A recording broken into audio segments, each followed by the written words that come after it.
ஓம் சாய்ராம். என் அன்பு செல்லமே, என்னுடைய அழகான தங்கமே, உன்னுடைய வாழ்க்கையை நான் ஒற்று பார்த்தேன். நீ என்னிடம் வந்து தினமும் ஒவ்வொரு தினமும் வந்து நீ சொல்ல விஷயம், என்னை போய் ஏன் சாயி இவ்வளவு சித்திரவதைகளை செய்கிறீர்கள்? என்னை பார்த்தால் உங்களுக்கு பாவமாக இல்லையா?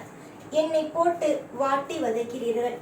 இன்று நாள் மாறும், நாளை நாள் மாறும், எல்லாமும் உன்னுடைய வாழ்க்கையில் நாட்கள் மாறும் என்று நான் நினைத்து கொண்டு இருந்தால் என்னுடைய வாழ்க்கை இன்னும் மோசமான நிலைமையில்தான் இருக்கிறது. என்னுடைய ஆயுள் முழுவதும் கஷ்டத்திலேயே இருந்து விடுவேன், ஆயுள் முழுவதும் கவலையோடு இருந்து விடுவேன் என்று நினைக்கிறாயா? நீ என்பதை நீ எப்பொழுதுமே கேட்பாய். அம்மா, உன்னுடைய வாழ்க்கையில் நான் எப்பொழுதுமே உன்னை கஷ்டப்படுத்த வேண்டும், உன்னை எல்லா நேரத்திலேயும் உன்னுடைய வாழ்க்கையில் நான் துன்பத்தை கொடுக்க வேண்டும் என்பதை நான் நினைத்தது கூட அல்ல. எல்லாம் உன்னுடைய கர்ம வினையாகவே நடக்கிறது. ஆனால் என்னால் உன்னுடைய வாழ்க்கையில் அனைத்து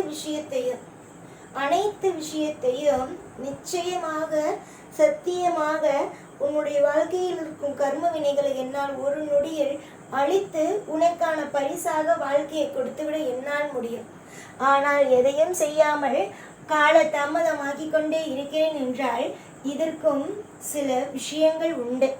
அதற்கு முக்கியமான விஷயங்கள் என்னவென்றால், நீ உன்னை புரிந்து கொள்ள வேண்டும், உன்னுடைய வாழ்க்கையை புரிந்து கொள்ள வேண்டும். உன்னுடைய வாழ்க்கையில் நீ செழிப்பான விஷயத்தை எப்பொழுதுமே மனதுக்குள் வைத்துக்கொள்ள வேண்டும். யாரையும் நம்பக்கூடாது. எல்லாருக்கும் எல்லா விஷயங்களையும் சொல்லிக் கொடுத்து விட்டு நீ பின்தங்கி விடக்கூடாது. எல்லாரையும் நீ புரிந்து கொள்ள வேண்டும் என்பதற்காகத்தான் பல விஷயங்களையே கொடுத்தேன். உன்னுடைய வாழ்வில் நீ இதுவரைக்கும் கண்டது எல்லாம் வேறு. ஆனால் இதற்கு பிறகு உன்னுடைய வாழ்க்கையில் நீ வாழப்போகும் வாழ்க்கையோ வேறு. இதுவரைக்கும் நீ என் வாழ்க்கையில் இந்த துன்பம் நடந்துவிட்டது, அந்த துன்பம் நடந்துவிட்டது, அப்படி நடந்துவிட்டது, இப்படி நடந்துவிட்டது என்று என்னிடம் புலம்பலாம். ஆனால் இதற்கு மேல் நீ புலம்ப வேண்டிய அவசியம் ஒன்று கூட அல்ல. எதையும் நான் புலம்ப வைக்க மாட்டேன். இந்த சாய் ஆகிய நான் ஒவ்வொரு காயையும் பார்த்து தான் நகர்த்துவேன். எடுத்த உடனேயே அவசரப்பட்டு ஒரு இடத்தில் ஒரு விஷயத்தை செய்வதோ, அவசரப்பட்டு ஒரு விஷயத்தில் உன்னை மாட்டி விடுவதோ என்னுடைய வேலையே அது அல்ல.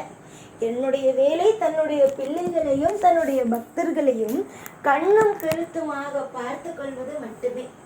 நான் இதுவரைக்கும் சரி, அதை தான் நான் செய்கிறேன். புரிந்ததா? நான் அந்த விஷயத்தை தான் செய்கிறேன். ஆனாலும் சில துன்பங்கள் உங்களை தொடர்ந்து உங்களை காயப்படுத்தும் பொழுது நீங்கள் சொல்லும் வார்த்தைகள், நீ என்னை கஷ்டப்படுத்துகிறாய் என்று. நான் யாரையும் கஷ்டப்படுத்தவில்லை. எல்லாம் கர்மவினையின் வெளிப்பாடுகளாகவே தான் இருக்கிறது. இந்த உலகத்தை உருவாக்கும் பொழுதே எனக்கும் சரி எவ்வளவு கஷ்டங்கள் வந்தது தெரியுமா?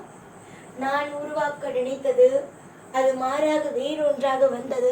இப்படி நிறைய விஷயங்கள் உள்ளது. எதுவுமே நீங்கள் நினைத்தது போல நடக்கவில்லை என்றால் அதைவிட பிரம்மாண்டமாக ஒன்று காத்திருக்கிறது என்றுதான் அர்த்தம். இங்கு பலர் நினைக்கிறார்கள், நம்ம நினைத்தது ஒன்று நடக்கவில்லை என்றால் அதோடு நம் வாழ்க்கை முடிந்துவிடும் என்று. ஆனால் அதைவிட சிறப்பாகவும் அதைவிட அற்புதமானதாகவும் தெய்வங்களாகிய நாங்கள் உங்களுக்கு மிகப்பெரிய ஒரு அளவில் நன்மைகளை வைத்திருப்போம். தொடர்ந்து எங்களை நம்பிக்கொண்டு வாழ்க்கையில் நீங்கள் தான் அனைத்தும், எங்களுக்கு வேறு யாரும் கிடையாது. நீ என்னுடைய வாழ்க்கையை அடியோடு மட்டமாக மண்ணோடு மண்ணாக தரையோடு தரையாக நீ வைத்தாலும் சரி, அப்பொழுதும் உன்னை நம்பிதான் நான் மேலே ஏறுவேன். அப்பொழுதும் நீ கொடுக்கும் கையை வைத்துதான் நான் மேலே ஏறுவேன் என்பதெல்லாம் புரிந்ததா? என்பது எல்லாம் எனக்கு தெரியும். அதே மாதிரியான பிள்ளைகளும் இருக்கிறார்கள். எவ்வளவு கஷ்டத்தை நான் கொடுத்தாலும் என் கையையே திரும்பவும் கேட்கிறார்கள். அப்படி இருக்கும் பிள்ளைகளை நான் கைவிடுவேனா? கர்ம வினையை முதலில் கழிப்பேன். இந்த சாய்க்கு ஒரு மிகப்பெரிய ஒரு பழக்கம் உள்ளது. அது என்னுடைய பக்தர்களுக்கு மட்டுமே அந்த பழக்கங்கள், என்னுடைய பழக்கம் என்ன ஏது என்பது தெரியும். அது என்னவென்றால், உனக்கும் சமீப காலத்திலிருந்து இந்த ஒரு விஷயம் நடக்கிறது. அது என்னவென்பதை நான் இப்பொழுதே சொல்கிறேன்.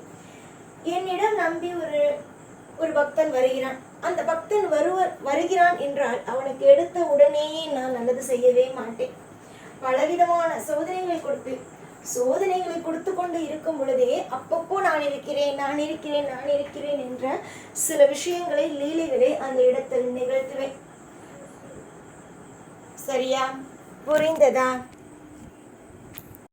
அப்போ நான் இருக்கிறேன், நான் உனக்கு இந்த விஷயத்தை செய்கிறேன் என்று எப்பொழுதுமே அவனுடைய வாழ்க்கையில் காட்டிக்கொண்டே இருப்பேன். ஒருவனுக்கு கஷ்டத்தை கொடுக்கிறேன் என்றால் அது அவர்களுக்கு அதோடு கஷ்டத்திலேயே தான் இருப்பார்கள். சாயை வணங்கியதினால்தான் கஷ்டம் என்பதெல்லாம் கிடையாது. புரிந்ததா? சாய் ஆகிய நான் எல்லா விஷயத்திலேயும் உதவியாக இருப்பேன். சரி, ஒரு அழகான என்னுடைய பக்தன் வருகிறான் என்ற பொழுது அவனுக்கு முதலில் கஷ்டங்கள், அதற்கு பிறகு அவனுடைய கர்ம வினை முழுவதும் அந்த கஷ்டத்தில் வைத்து கொடுத்து விடுவேன். அதற்கு பிறகு நல்லதை கொடுப்பேன். இதுதான் நான். முதலில் கர்ம வினையை கழிக்க வைத்து விட்டுத்தான் நான் நல்லது கொடுப்பேன்.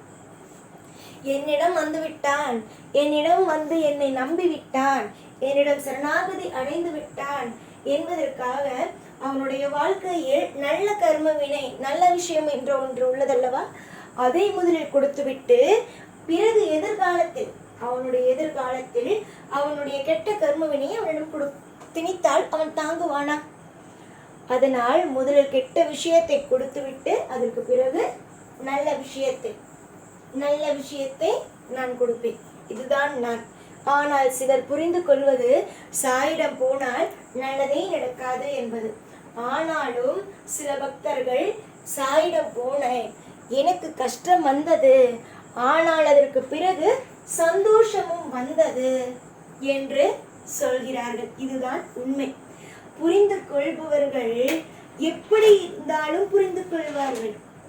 புரிந்து கொள்ளாதவர்கள் எப்படி இருந்தாலும் புரிந்து கொள்ள மாட்டார்கள். புரிந்ததா? நீ புரிந்து கொள்ள போகிறாயா என்ன தங்கமே? என்னை புரிந்து கொள்பவர்கள் எப்படி இருந்தாலும் சாய்தான் எல்லாம் என்பார்கள். புரிந்து கொள்ளாதவர்கள் எப்பொழுதும் புரிந்து கொள்ள போவதல்ல. நீ என்ன செய்ய போகிறாய் என்பதை முடிவெடுத்துவிடு. நான் உனக்காக ஒவ்வொரு விஷயத்திலேயும் துணையாகவே நிற்பேன். அதில் மாற்றம் அல்ல.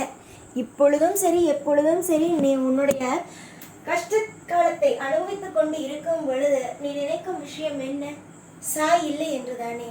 ஆனாலும் எப்பொழுதும் வந்து உன்னிடம் அப்பப்போ வந்து உனக்கு நான் இருக்கிறேன் என்று லீலையை காட்டுவேனே. யோசித்து பார், எல்லாம் புரியும். எப்பொழுதும் உன் கூடவே இருப்பேன். இந்த சாய்நான். ஓம் சாய்ராம்.